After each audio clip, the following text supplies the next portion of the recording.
This is Tlalchapa, a small town located in the Mexican state of Guerrero. It's known as one of Mexico's most violent regions, but even in such a place, there's violence, and then there's violence. Residents of Tlalchapa have a name that's reserved for the most notorious, El Barrio Bajo, the low neighborhood. But it isn't in their town. It isn't even in their country. El Barrio Bajo is Drew Street, an impoverished, drug-dealing, gang-infested section of the Glassell Park neighborhood of Los Angeles. And why does this American neighborhood have its own special nickname in a small Mexican town 2,000 miles away? Because for decades, Tlalchapans have been streaming to Drew Street, both for jobs and to escape the violence of the local drug trade and family feuds back home. But leaving the culture of violence behind hasn't turned out to be so easy. We created a little Guerrero up there, says one resident who has since moved back to Mexico. Another, who still lives on Drew Street, reports that there wasn't a weekend you didn't hear gunshots in the air.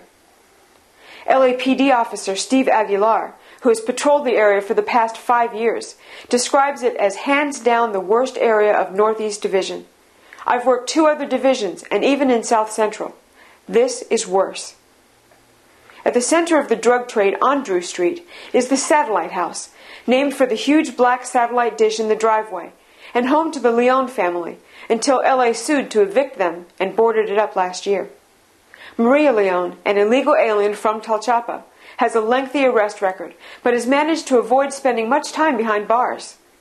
Convicted 3 times on drug-related charges, she served no time for any of them. Leon came illegally in 1985 and has put down a vast root system to remain here.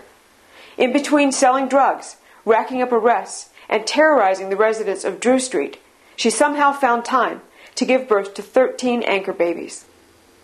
Her son Danny was shot and killed by police in February. 36-year-old Marcos Salas was walking, holding his 2-year-old granddaughter on February 21st when he was riddled with bullets. Danny Leon was one of the AK-47 toting gang members involved. They drove off and a police chase ensued. When gang gunfire erupted, police returned fire, and 22-year-old Danny Leon was killed in the shootout. As for the house that served as home base for the Leon family's drug and crime business, it has been raided multiple times. A 2002 raid found cocaine, marijuana, assault weapons, ammunition, a small explosive, packaging material, and a cell phone that rang off the hook with drug orders. Also inside the house, 6 children under 10 years old, including Maria Leon's youngest, a 3-month-old boy. Police are at wit's end. They've tried special task forces, gang sweeps, arrests, even a 2002 gang injunction. The influx from Tlalchapa has transported Guerrero's drug and crime culture to Drew Street. Last year, the city tried installing surveillance cameras in the neighborhood. They were promptly shot out by gang members the first night.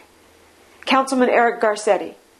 Now we have to put in cameras to monitor the installation of cameras.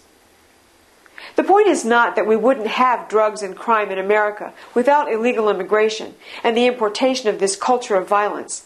We already have more than enough without an assist from south of the border, and that is our point. We didn't need even one more neighborhood where gang members with AK-47s mow down people in the street, where families operate drug rings with little or no consequence. We didn't need a neighborhood where, according to a former resident, as more people came from Tlalchapa, it was the law of the revolver. We didn't need one more neighborhood where another former resident says, people with aspirations didn't want to be there.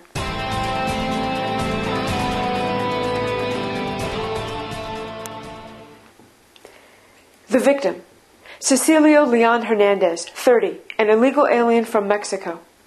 The criminal, Anunciacion Santos Tercios, 23, an illegal alien from El Salvador. The crime, second-degree murder. The story. One day last June, Hernandez and Tercios, who were roommates at the Colonial Court Motel in Newport News, Virginia, got into an altercation after spending the day drinking together. It's unclear what they fought about, but the argument turned physical around 3 a.m. The two got into a fist fight. Tercios told police that when he felt like he couldn't take it anymore, He went to his car to retrieve a weapon and returned with a pickaxe. Assistant Commonwealth's Attorney Kimberly Kirkjian described Hernandez's wounds as 14 penetrating or chopping injuries to his chest, abdomen, back, and other places. Tercios was originally charged with first-degree murder due to the willful and deliberate action of leaving the room to get the pickaxe from his car. He pled guilty to the lesser charge as part of a plea agreement, offered in part, according to Kirkjian, because several witnesses were also illegal aliens, and, quote, they were not necessarily going to be easy to procure for the prosecution. The open borders crowd often claims this as a reason to not enforce the law, so that illegals will be more willing to cooperate with the police. But that's bass-ackward thinking. Why worry about opening lines of communication to solve crimes when closing the border would prevent them from happening in the first place? Because if our government had been doing its job, getting and keeping illegal aliens out of our country, Tercios wouldn't have been here to hack his roommate to death on American soil. And that makes this crime what? 100% preventable.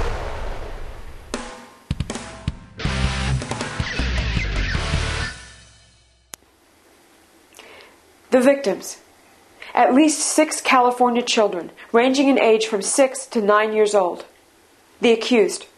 Rafael Valadez, 32, an illegal alien from Mexico. The charges. Sexual molestation of a minor under the age of 14, false imprisonment, oral copulation, and sodomy. The story. Valadez was arrested on a felony warrant on March 27th. Police have so far identified 6 victims, all under 10 years old. One of those cases dates all the way back to 1993, and police continue to investigate as they believe there are more young victims out there. Valadez's MO was to befriend a family, move into their house or apartment, and make friends with the child to gain their trust. Then the molestation would begin, complete with a threat to kill the victims if they told anyone about his sexual abuse. Of course, if our government was doing its job, getting and keeping illegal aliens out of our country, this scumbag wouldn't have been here for at least 15 years to molest child after innocent child. And that makes this crime what? 100% preventable.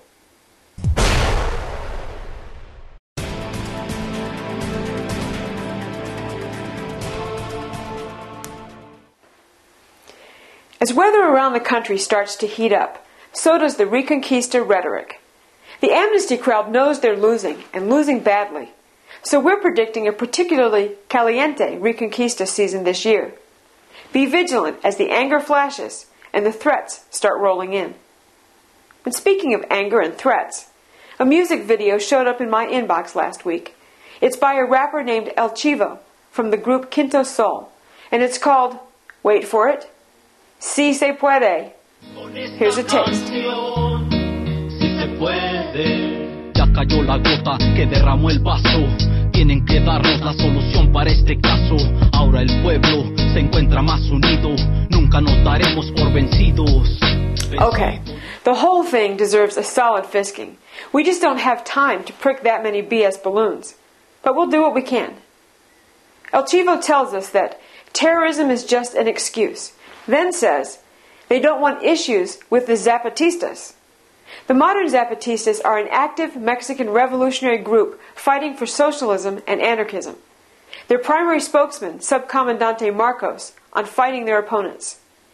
The only way to get their attention is to kill or be killed. Feel comforted yet? Well, how about this line? They will never see us defeated. More warriors will join us for the struggle. Or, invasion is what they call the rights of my people. Coming to this country illegally is now a right? Did I miss another memo? And how about that Reconquista talk in our forecast? Remember the Mexican consulate guy a couple of weeks ago on video telling U.S. citizens in California that this was and will be Mexico again? El Chivo's version. How it was is how it's going to be. That's what a native friend told me. When we hear the generic chants of Si Se Puede at marches and rallies, we often jokingly wonder who exactly we is and what it is that they think they can do. But in all seriousness, folks, We think that it will involve violence before this problem is solved. We've already had a taste. Let's not be caught off guard when the bottom drops out.